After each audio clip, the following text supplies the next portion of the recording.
minamahal, dahil yung karamihan ng mga Kristiyano, lalo na kapag nagkakamali tayo, nagkakasala tayo, sinasarili na natin.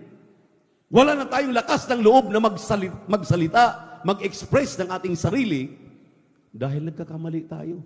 Mali po yan. Hindi po dapat. Amen. Ang sabi nga rito, kayong tinuturuan ay kinakailangan matulto na tumanggap sa turo, makinig sa turo, at makipag-communicate sa nagtuturo.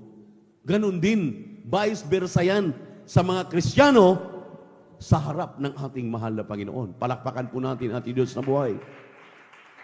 Dahil kami ditong tumatayo, instrumento lamang kami para sabihin ang sinabi ng banal na kasulatan, salita ng Diyos, sa ikatututo ng mga mananampalataya.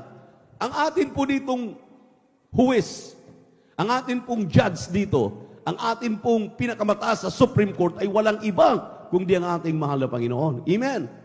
Amen. Kaya nga kapag ipinangaral ang salita ng Diyos, kapag nasasaktan ka, kapag may problema ka, huwag mong sarilinin. Amen. Amen.